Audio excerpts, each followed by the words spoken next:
तुमच्या हातात दो डाले क्या वहाँ के वास्ते था ना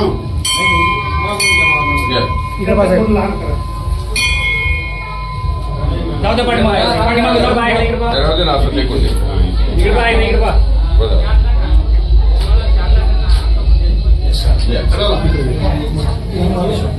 आता फक्त आपल्या तिथं पुतळे आहे ना ते ठिकाणी तिथंच उतरायचे बाकी कुठं उतरायचं नाही. आता हे वेळेचं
चला सरपंच हेलो देते हैं इज्जत माप सब एहतराम एडवोकेट नाझीर काझी साहेब. कामाला प्रेरणा आणि पंखाला बळ देण्याचे काम कोणीतरी करावं लागते. कामाला प्रेरणा आणि पंखाला बळ देण्याचे काम कोणीतरी करावं लागते तेव्हाच मोठी झेप घेता येते. युवकांच्या अनाथांच्या पंखाला बळ देणारे व्यक्तिमत्व माननीय एडवोकेट नाझीर काझी साहेब, त्यांचा सत्कार.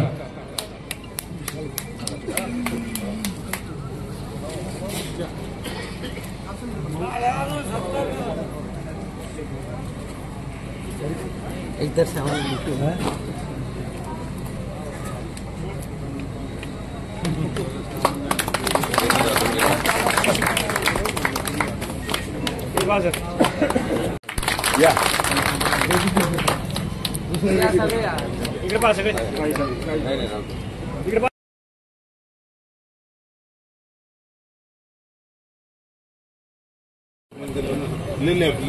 यांचा सत्कार करण्यासाठी अरुण सांगळे येते प्राध्यापक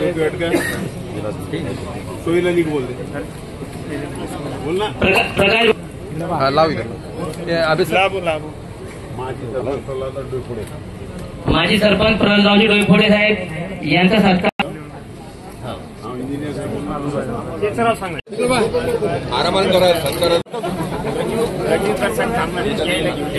माननीय आमदार साहेब, यानंतर सत्यजित अर्बन शाखा दुसर हे माननीय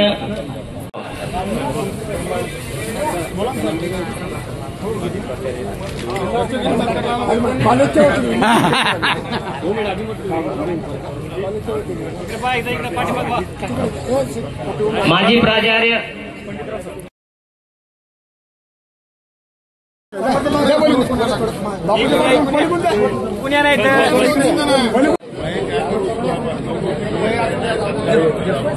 सर एक मिनट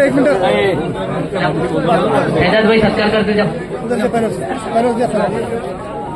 पहले से आ रहे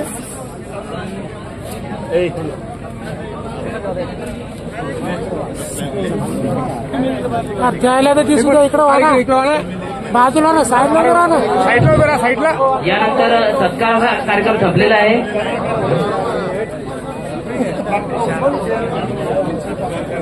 तत्पूर्वी गजाननजी नागरे खळेगाव हे माननीय मनोज भाऊ कायदे यांचा सत्कार करणार आहेत आणि सिद्धेश्वर घुगे तळेगाव नाथरभाई पत्रकार यांना विनंती की त्यांनी पत्रकारामध्ये यावं.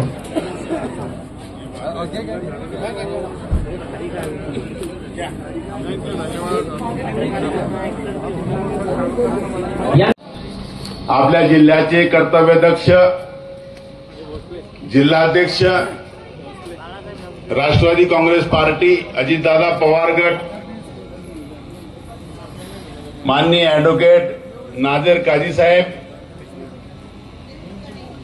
आपल्या सर्वांचे लाडके आमदार सत्कार मूर्ती माननीय मनोज भाऊ कायंदे. गरज नाही. या कारखान्याच्या मुळे आमच्या इथला व्यापारी हा अक्षरशः रस्त्यावर आला, त्याचे हाल सुरू आहे. त्यामुळे आपण या व्यापाऱ्यांकरता देऊळगाव माईची गाडी असेल, चांगेफळची गाडी असेल, किंदाजोटूचा गाडी असेल, बालकापूर मार्गाची गाडी असेल, या प्रथमदर्शी एक सोपं काम आहे. हे काम जर आपण करू दे चुटकीसारखं काम आपण करू शकता. या ठिकाणाहून देऊळगाव माईला जाण्याला आमच्या गरीबाला 50-60 रुपये द्यावे लागतात. मलकापूरला 30-40 रुपये द्यावे लागतात. चांगेफळ जायला 50 रुपये द्यावे लागतात. समस्या मोठ्या आहे, पण एक छोट्या समाजाच्या मूलभूत समस्या आहे. याचा विचार करणं आपल्याला गरजेचं आहे. आणि ज्यावेळेस ह्या गाड्या सुरू होतील, कदाचित कारखाना पुढच्या वर्षी आमचे राजे मित्र आहेत, पुढे करतात नाही करतात तो त्यांचा प्रश्न आहे. परंतु ह्या गाड्या जर सुरू झाल्या त्या दुसऱ्याकडच्या व्यापाऱ्यांचे हात निश्चित बळकट होतील. आणि ज्यावेळेस आमचा व्यापारी बळकट होईल त्यावेळेस आमचा दुसऱ्याकडचा गरीब असेल, 12 बलुतेदार कोणी असेल, कुठल्याही समाजाचा असेल, त्यालाही सुद्धा आमचा व्यापारी चांगले दिवस आणून दिले सरकारने. कारण आता नवीन ट्रेंड निर्माण झालाय. काय ते ऑनलाईनच बोलायचं ट्रेंड निर्माण झालाय. कोणी उठतं सुटतं ऑनलाईन माल बोलवतं. अरे पण त्याला कधी विचार केलाय का ऑनलाईन माल आपल्याला 10 रुपयाला 25 रुपयाने कमी जरी पडत असेल, परंतु तो कधी उधार देतो का? पैसे अगोदर घेतल्याशिवाय माल हातात देतो का? अरे विचार करा. आमचा व्यापारी तुम्हाला 15 दिवस, महिनाभर, लग्न होईपर्यंत 2-2 महिने उधार देतो. आणि तुम्ही 10-5 रुपये करता त्या लोकांना मोठं करून राहिले, आपल्या लोकांना छोटं केलं. याच्यात आपली थोडी चूक आहे. असो, एवढं जर आपल्याला आमच्या व्यापाऱ्याकरता मनोज भाऊ केलं तर आमच्याकरता खूप आहे. असो, आता परत एक आपल्याला एक गोष्ट या ठिकाणी सांगावीशी वाटते. भूतकाळात आपण न गेलेलं बरं. कारण आपला शेतकरी 2 वर्ष 5 वर्ष सोयाबीनच्या बिडावर जर सोयाबीन आला नाही तर तो हिंमत सोडत नाही. 10व्या हिमतीनं त्या ठिकाणी पेरणी करायला जातो. म्हणून आपण 1995 पासून किंवा 2000 पासून काय घडलं, कसं घडलं, त्या गेल्यापेक्षा जे काही आपलं आयुष्य गेलं ते गेलं. आपल्या लेकरा बाळाला जर चांगले दिवस येत असेल तर आनंदाने आपण नवीन कामाला सामोरं गेलं पाहिजे आणि मनोज भाऊचे हात बळकट केले पाहिजे.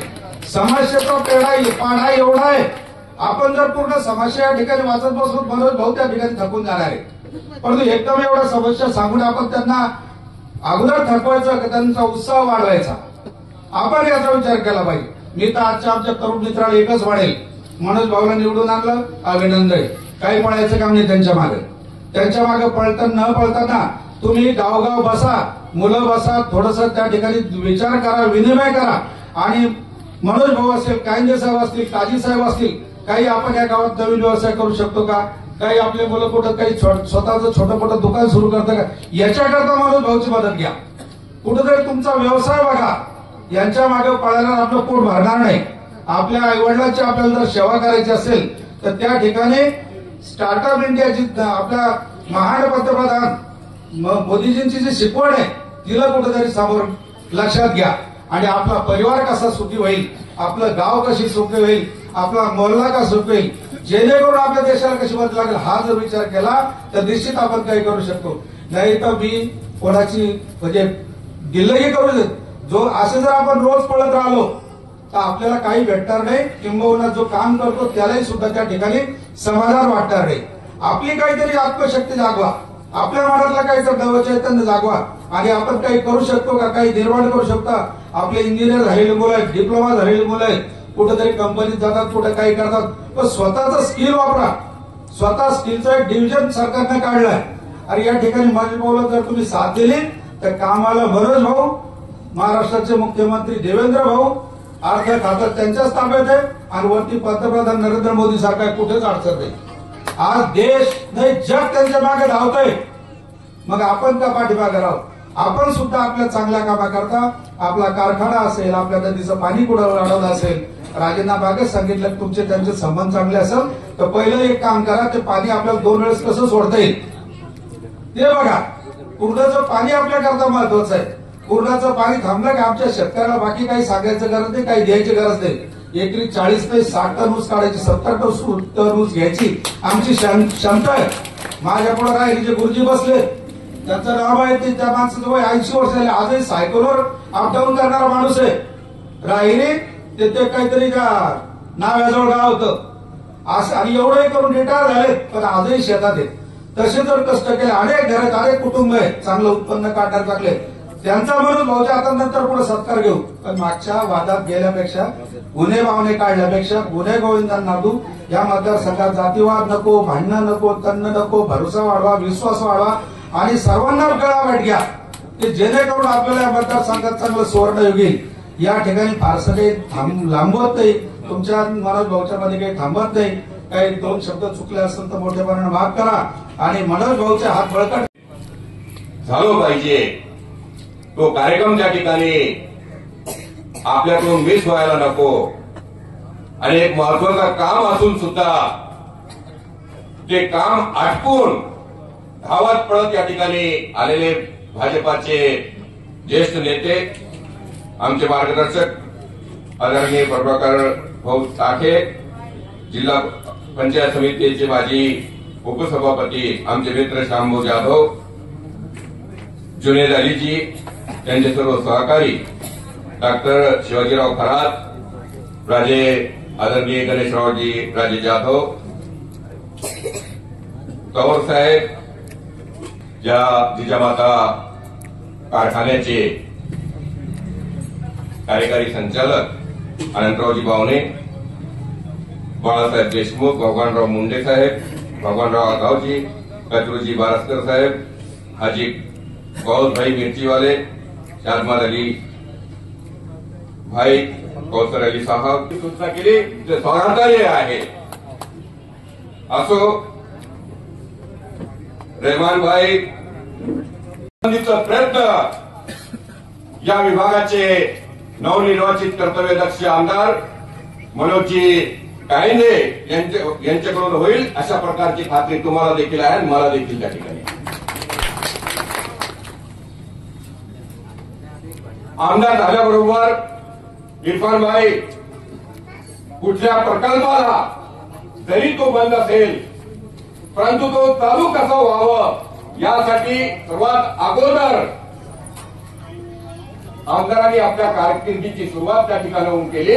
जिजामाता साखर कारखान्याच्या त्या कारखान्याला भेट दिली आणि सर्व प्रश्न त्या ठिकाणी कारखान्याचे जाणून घेतले. अंकल तुम्ही होता, भावणे साहेब होता, त्यांचे अध्यक्ष मोहिते साहेब होते, पत्रकार मंडळी होती.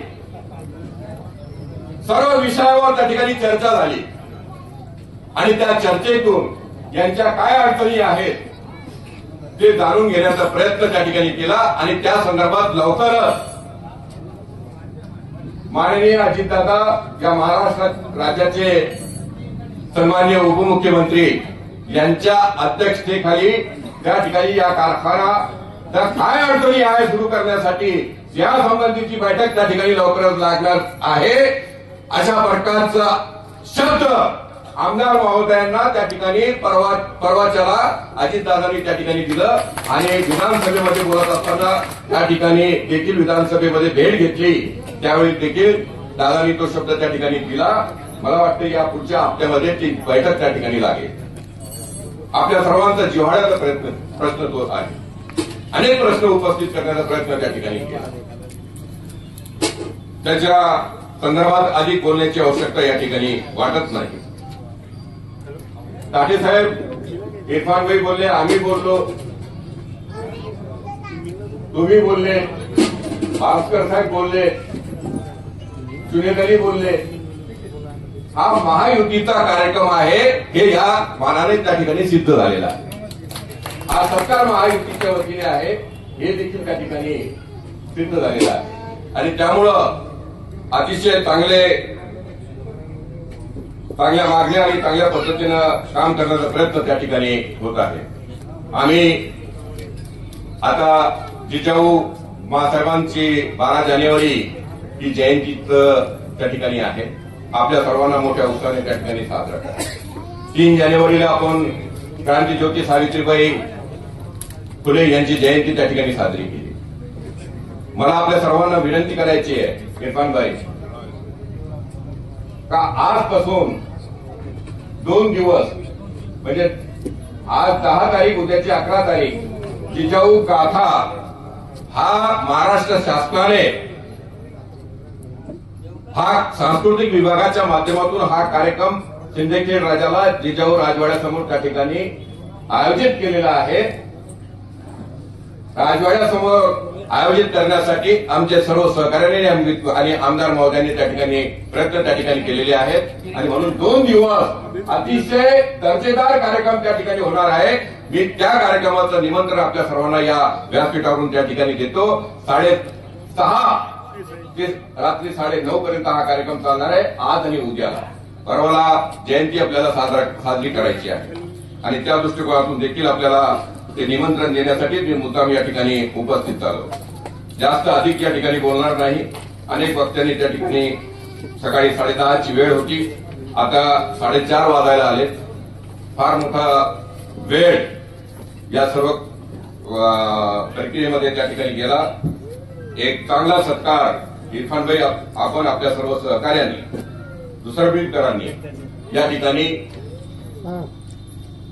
आमदार महोदयाचा त्या ठिकाणी केला. अतिशय वाजत गाजत फटाक्यांची आतषबाजी उघड्या जीपमध्ये त्या ठिकाणी आमदारांची मिरवणूक रस्त्याने महिला भगिनी त्या ठिकाणी औक्षण करत होत्या आणि एक चांगला कार्यक्रम एक उत्साहवर्धक कार्यक्रम त्या ठिकाणी आम्हाला त्या ठिकाणी सर्वांना पाहायला मिळाला. उल्लेख झाला युवकांचा फार मोठा वाटा या विजयामध्ये त्या ठिकाणी आहे. तेही त्या ठिकाणी कोणाला नाकारता येणार नाही. युवकांनी ही निवडणूक जनतेने विशेषतः युवकांनी हातात घेतली होती आणि म्हणून आपण सर्व त्या ठिकाणी या निवडणुकीमध्ये त्या ठिकाणी यशस्वी झालो. यश आपल्याला त्या ठिकाणी संपादन करता आलं. इरफानभाई आपण अनेक गोष्टीचा उल्लेख केला, दादांच्या भाषणाचा उल्लेख केला, कशा पद्धतीने उमेदवारी मिळाली, काय झालं याचाही लेखाजोखा त्या ठिकाणी मांडण्याचा प्रयत्न आपण त्या ठिकाणी केला. तुम्ही मताधिक्याचा देखील विषय त्या ठिकाणी मांडला. तर फार जास्त फरकाने आपण निवडून आलो नाही. 4,500 हजाराच्या फरकाने आपण त्या ठिकाणी निवडून आलो. हे 20 दिवसाचे आमदार आहेत. 4 तारखेला अर्ज भरला आणि 4 तारखेला अर्ज भरला, 20 तारखेला निवडणूक झाली, 23ला मतमोजणी झाली. तारखा काही हुकत नाही ना. अवघ्या 20 दिवसात ते आमदार झाले. आमदार झाले म्हणजे भगवानराव भाऊ मागे कुणी काही काम केलं नाही, अचानक आले अशाचा भाग नाही. 3 वेळेला त्यांनी जिल्हा परिषदेची निवडणूक त्या ठिकाणी लढवली आणि जिल्हा परिषदेचे भारतीय राष्ट्रीय काँग्रेसचे विरोधी पक्षनेते म्हणून त्यांनी त्या ठिकाणी काम पाहिलं आणि म्हणून विकासाच्या कुठल्या योजना आपण हाती घेतल्या पाहिजे, कशा पद्धतीने आपण गतिमान काम केलं पाहिजे हे सांगण्याची गरज खऱ्या अर्थानं या आमदाराला त्या ठिकाणी नाही. सर्व बारकावे त्यांना त्या ठिकाणी माहीत आहे आणि त्यामुळं निश्चितपणाने एक गतिमान कारभार, एक विकासाला गती देण्याचं काम आमदाराच्या माध्यमातून त्या ठिकाणी होईल याबद्दल कोणाच्याही मनात त्या ठिकाणी शंका असण्याचं काही कारण नाही. मी मगाशी सांगत होतो इरफानभाई कशा पद्धतीने निवडणुकीला आपण सर्व सामोरं गेलो. अहो ते 15-20 दिवस आपल्याला मिळाले. श्रीधर भाऊ, विष्णू भाऊ, आपल्या शहराने 2700 मताधिक्य त्या ठिकाणी दिलं. इतरही विधानसभा मतदारसंघातील जी गावं होतं काही ठिकाणी मताधिक्य मिळालं, काही ठिकाणी समतोल म्हणजे कमी असेल थोडं बहुत, परंतु प्रयत्नांची पराकाष्ठा प्रत्येक कार्यकर्त्यांनी त्या ठिकाणी केलेली आहे. आज 2-3 दिवस अधिकचे मिळाले असते की इरफानभाई दुसरीचे नंबर 1 वर झाला असता, जसं आमचं एक आहे.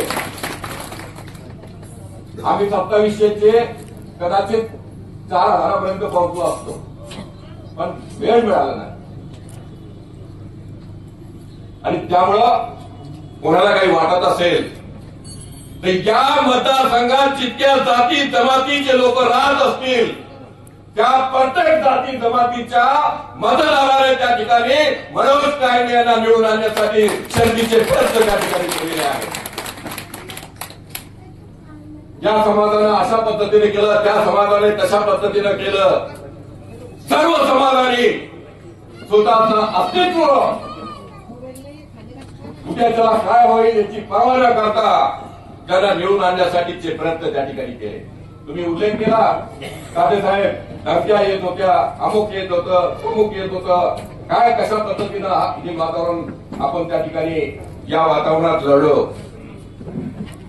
याच्या खोलामध्ये एखाद्या वेळेला आपल्याला निश्चितपणाने त्या ठिकाणी जाता येईल, परंतु काही लोक खऱ्या अर्थानं संपणार होते तर काही वेळा निकाल हाती आला असता. अनेकांचा उल्लेख त्याच्यामध्ये करता येईल. माझ्या पद्धतीने मला असं सांगायचं असेल तर उर्दू शायरीतील 4 ओळी मला या ठिकाणी आठवतात. दुनिया समझ रही है कि चमक गया हूं मैं, दुनिया समझ रही है कि चमक गया हूं मैं, पर दिल ही जानता है कितना थक गया हूं मैं, मगर दिल ही जानता है कितना थक गया हूं मैं. आसान लग रहा था सफर देखने में, पर आसान लग रहा था सफर देखने में, पर दीवानगी की हद तक गया हूं मैं, दीवानगी की हद तक गया हूं मैं. ही उमेदवारी मिळायला पाहिजे आणि ती उमेदवारी मिळू नये यासाठीचे देखील प्रयत्न, शर्तीचे प्रयत्न राष्ट्रीय अध्यक्ष आदरणीय अजितदादा यांच्याकडे त्या ठिकाणी करण्यात आले. दादांनी तो नागपूरच्या भाषणामध्ये त्या ठिकाणी सांगितलं. माझी विनंती एवढीच आहे की ज्या ज्या कार्यकर्त्यांनी त्या ठिकाणी हे उमेदवार निवडून आणण्यासाठीचे प्रयत्न त्या ठिकाणी केले असतील त्या कार्यकर्त्याला खऱ्या अर्थानं तळहाताच्या खोळ्यावानी जपण्याचं काम आणि ती जबाबदारी खऱ्या अर्थानं आमदार महोदयाची त्या ठिकाणी आहे, आपल्या सर्वांची त्या ठिकाणी आहे. आणि म्हणून ही निवडणूक सोपी नव्हती. एक इतिहास या निवडणुकीच्या निमित्ताने त्या ठिकाणी निर्माण झालं.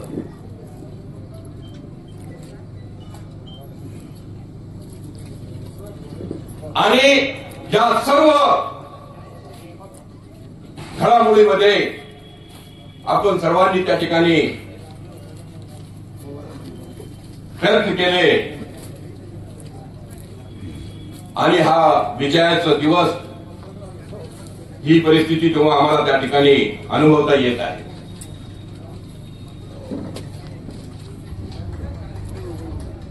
दुसरंबीड हा फार मोठं गाव, साखरखेडा, दुसरंबीड, जळगावमही. खरं म्हणजे तुमची आता ग्रामपंचायत असेल, आम्ही जी नगर परिषद आहे ती नगरपंचायत जर होत असेल त्यासाठीचे प्रयत्न निश्चितपणाने आपण आमदार महोदयांच्या माध्यमातून त्या ठिकाणी केले पाहिजे. अशा प्रकारची देखील एक विनंती या प्रसंगाच्या निमित्ताने या ठिकाणी करतो. अधिक न बोलता आता 6:30 त्या ठिकाणी जिजाऊ गाथा या कार्यक्रमाची सुरुवात करायची आहे. भुका तुम्हालाही लागल्या आहेत, आम्हालाही लागल्या.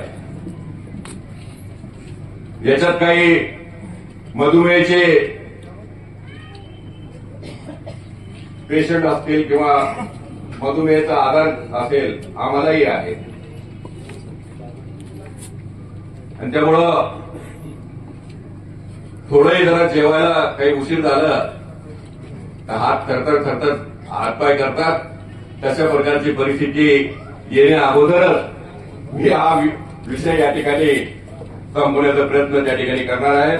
आणि त्यामुळं एक चांगला सत्कार इरफान भाई, आपण जुनेद अली भाई, तुमचे ताटे साहेब, बारस्कर साहेब आणि या सर्व मंडळीने कोणाचे एकाच दोघांचे नाव घेतले म्हणजे याचं नाव घेतलं नाही, त्याचं नाव घेतलं. सर्वांना माहीत असतं कोण काम करतंय, कोण मेहनत घेतंय, कोणाच्या माध्यमातून हा मोठा सत्कार, कोणाच्या प्रयत्नातून परिश्रमातून हा होतो हे प्रत्येक व्यक्तीला त्या ठिकाणी समजत असतं. आणि त्यामुळं सर्व सत्कार समितीचे मी मनापासून आभार या ठिकाणी व्यक्त करतो, त्यांना मनापासून धन्यवाद देतो. आणि निश्चितपणाने फार मोठी जबाबदारी आमदार महोदयावर त्या ठिकाणी आहे. आजांची वेळ झालेली आहे. मी माझं भाषण या ठिकाणी थांबून आपल्या सर्वांची रजा घेतो. स्मार्ट सिटी झाली पाहिजे, सिंदखेड राजाला स्मार्ट सिटी झाली पाहिजे, परंतु आपण त्याचा पाठपुरा आता करतोय.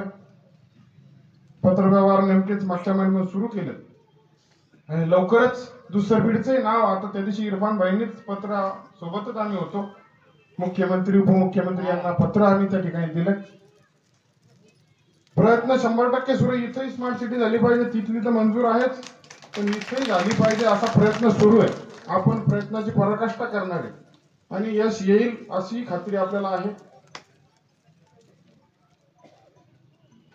स्मार्ट सिटी झाली की रोजगार उपलब्ध होईल. रोजगार उपलब्ध झाला की आपले तरुण, जे डॉक्टर साहेब बोलले, आमचे मामा बोलले, अनेक तरुण बेरोजगार फिरतायत, पण त्यांना हाताला काम त्या ठिकाणी नाही, त्यांच्या लायकीचं काम त्या ठिकाणी मिळत नाही. त्यांना शेतात कुठंतरी जावं लागतं, त्यांना छोटी मोठी नोकरी, छोटी छोटी मोलमजुरी त्या ठिकाणी करावी लागते. तर नक्की हा फार मोठा महत्वाचा विषय या ठिकाणी रोजगाराचा या मतदारसंघामध्ये आहे आणि तो अनुशेष काढणं आपलं काम हे प्राधान्यानं आपल्याला त्या ठिकाणी करायचं आहे. ते निश्चितच आपण समोरच्या काळात करणार आहे. काझी साहेबांनी स्पष्ट सांगितलं, गेल्या अधिवेशनाच्या काळातच नागपूरला अजितदादांची भेट घेऊन कारखान्याबद्दल बोलणं झालं. अजितदादा त्या ठिकाणी मीटिंग लावणार होते, पण त्यांचा मध्ये परदेश दौरा आल्यामुळे तो राहून गेलं. परंतु पुढच्या हप्त्यात परभणीची आणि आपल्या सिंदखेड राजा विधानसभेतील 2 कारखान्याच्या मीटिंग एकत्रित होणार आहे.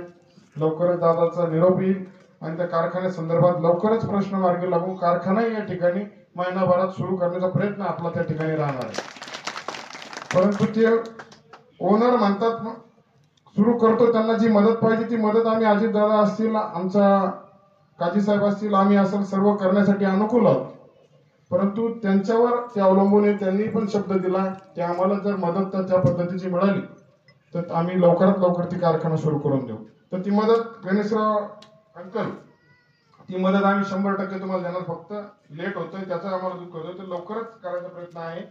पुढच्या हप्त्यात नाही तर जास्तीत जास्त 20-22 तारखेलाच्या आतच आपली मीटिंग होईल आणि त्याच्या आतच तुम्हाला मदत पोहोचेल. फक्त तुम्ही ते चाक फिरवायचं काम लवकर करा, म्हणजे कसं लोकांना एक विश्वास लोकांच्या मनामध्ये तयार होईल की आपण कारखाना या ठिकाणी सुरू केलाय आणि लोकांना एक आतापर्यंत ज्या चाटा मारण्यात आल्या दुनिया, त्याच्यावर एक कुठेतरी पडदा पडेल आणि लोकांना समजेल की आता कुठेतरी चालू झालंय आणि भविष्य काळ हा कुठेतरी चांगला काळ आहे.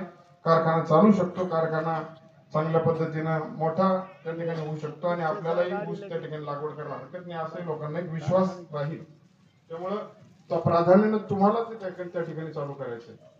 आणि चालू झाल्यानंतरही तुम्हाला त्या दिवशी मी बोललो, बाहेरचे लोकांना प्राधान्य देऊ नका रोजगारासाठी.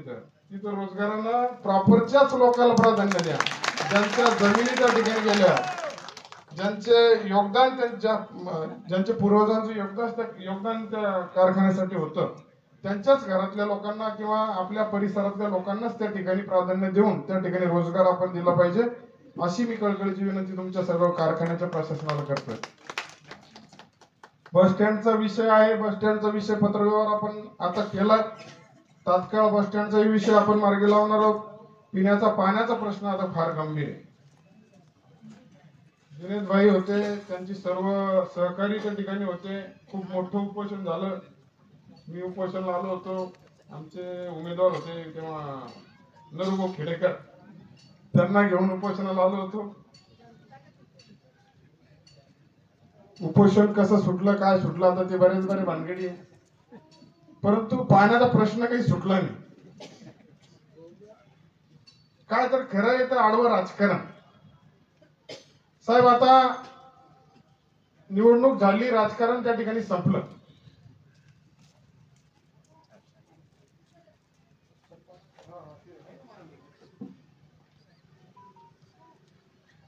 निवडणूक झाली, राजकारण संपलं. आता मी सर्व 3.5 लाख लोकांचा प्रतिनिधी आहे मतदारसंघाच्या. फक्त 70-75 हजार जे मतं मिळेल तेवढ्याच नाही. कारण ही लोकशाही आहे. इथं प्रत्येकाला मतदान करण्याचा अधिकार आहे आणि लोकप्रतिनिधी जो असतो त्याचं खरं कर्तव्य आहे की प्रत्येक मतदारांचा तो लोकप्रतिनिधी असतो. आता जातीपातीचं राजकारण आपण थारा देणार नाही. आपण विकासाचं राजकारण त्या ठिकाणी करणार आहे. आपल्याला कसल्याही प्रकारच्या राजकारणात त्या ठिकाणी पडायचं नाही. आणि तुमच्या गावाचं पाणी हे खरं तर राजकारणामुळे बंद पडलंय असं मला कळतंय. यानंतर या ठिकाणी राजकारण न करता तात्काळ गावाला दर 5 दिवसाला पाणी जर कसं मिळता येईल यासाठी आपण प्रयत्न करणार आहे. मग जर तो अधिकारी जर त्याच्यात बोगसपणा करत असेल तर त्या अधिकाऱ्याचं आपण कारवाई केल्याशिवाय आपण त्याला सोडणार नाही. चुकीचं वागणाऱ्याला त्या ठिकाणी आपण पाठीशी घालणार नाही. कारण गोरगरीब जनतेचे जर तुम्ही कामं करत नसाल तर तुम्हाला त्या पदावर राहण्याचा काही अधिकार त्या ठिकाणी नाही. हे माझं स्पष्ट मत या ठिकाणी मी सांगतो. खडकपूर्णाच्या कट्ट्याचा विषय झाला, काही हरकत नाही. तात्काळ आपण लघु पाटबंधाराला सांगून त्या ठिकाणी खडकपूर्णा नदीवर जेवढे जास्त बसवता येईल तेवढे जास्त कट्टे केटीवेअर त्या ठिकाणी करू. कारण तितका सिंचनाचा आपला भाग त्या ठिकाणी पाण्याखाली येऊन आपल्याला फायदा होईल, कारखान्यालाही फायदा होईल, कारखाना सुरू झाल्यावर लोकांनाही फायदा होईल, ऊसाचं लागवड क्षेत्र त्या ठिकाणी वाढेल, लोकांचं उत्पन्न त्या ठिकाणी वाढेल. या दृष्टिकोनातून आपण प्रयत्न करणार आहोत. परत एक विषय घेतला, तहसील मधले एजंट. कालच देवदास काका ठाकरे आमचे यांनीच तहसील मध्ये मिटिंग घेतली. त्यांना लॅपटॉप वाटप केले आम्ही सगळ्या तलाठ्यांना आणि मंडळ अधिकाऱ्यांना. 50-55 लॅपटॉप वाटले. शासनात आले होते. तर कालच सांगितलं या लॅपटॉपचा उपयोग तुम्ही स्वतः करा. एजंट त्याच्यात मध्ये ठेवू नका. दलाल जर तुम्ही ठेवत असाल तर ते खपवून घेतलं जाणार नाही. काल कडक शब्दात त्या ठिकाणी सांगितलं. खरंच साहेब, आता एजंट कुणीच राहणार नाही. आता कुणी जर एजंट आढळलं तर मला तुम्ही सांगा, त्या तलाट्यावर आपण